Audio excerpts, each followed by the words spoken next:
years ago, my best friend was taken away from me.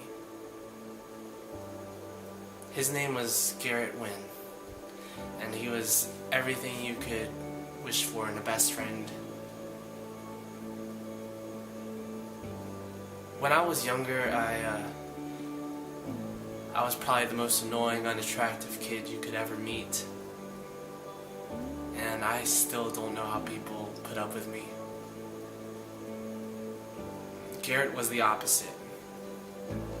He had all the friends, and he was athletic, he was funny, and he was kind. Which is probably why he offered me his seat in second grade, and that's how I met him. And from that day on, we did everything together. We ate lunch together every day. We spent our birthdays together. We had sleepovers. We joined the soccer team together. Yep. 2 peas in a pod. Then, in 7th grade, a few years down the road, I remember waking up one day, going to school and realizing Garrett was not at school. And then I find out Garrett's not on this earth anymore. When you're that young, you never really expect someone that young to just vanish instantly, especially someone so close to you. So I remember being so confused. I remember walking into a room full of our classmates and everyone was so angry and confused as to why God would take away someone as selfless and caring as Garrett. I remember kids screaming, "Take me instead. Let me take his place."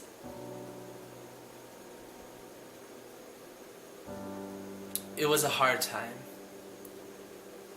I couldn't even be around Garrett's parents for the next few years because I remember they would just tear up when they saw me. I couldn't sleep alone for a while. And I remember living the next few years in fear every day. In fear that I would lose someone close to me. And life was scary after that.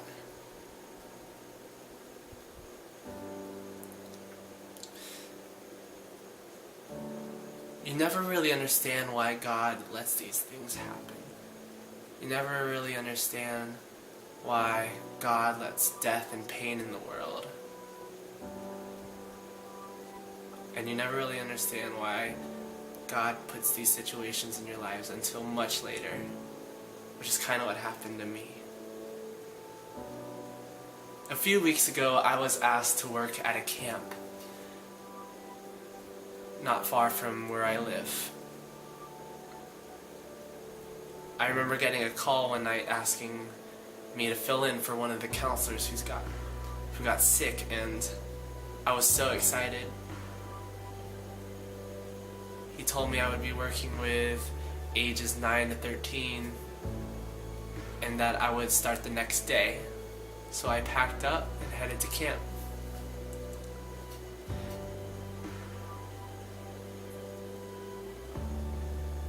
Last week, one of my campers asked to talk to me alone.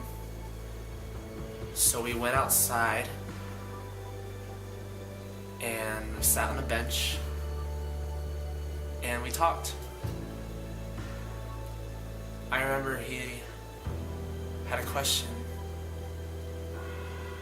I remember he looked right into my eyes and said, "Brent, why does God allow death and pain in this world when he could just take it all away? Why does he take away things that I care about? Why does he take away loved ones?"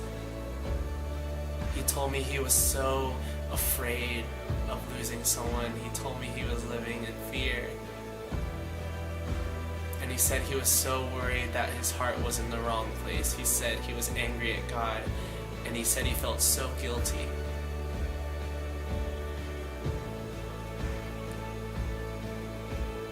I looked at him and I said, Connor, I was where you were at almost 10 years ago. And I explained to him that it's okay to be confused, and it's okay to be a little angry. And then I explained to him that you can't let this anger and confusion and sadness overtake you, because that's what Satan wants, and that's how he gets you. I told him that you might not see it now, but maybe a few years down the road, God is going to reveal why he let this event happen to you. He's going to tell you.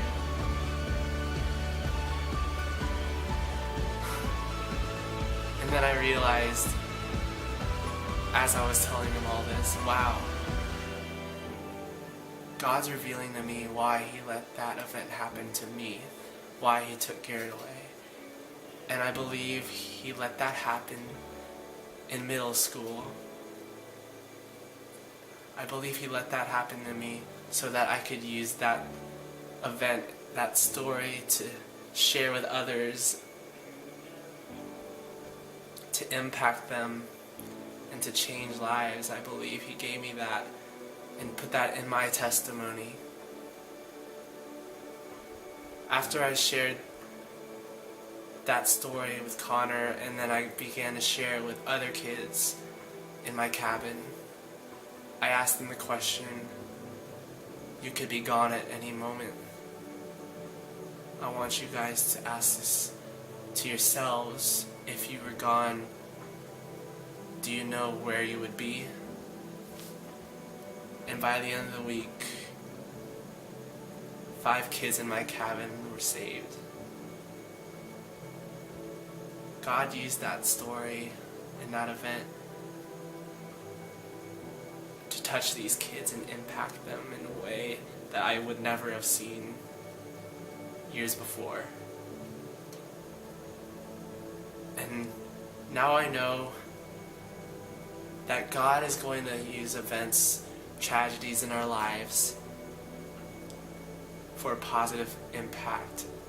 And you might not see the positive impact immediately, but you gotta have faith that God will never put you through something solely to hurt you or solely to make you sad.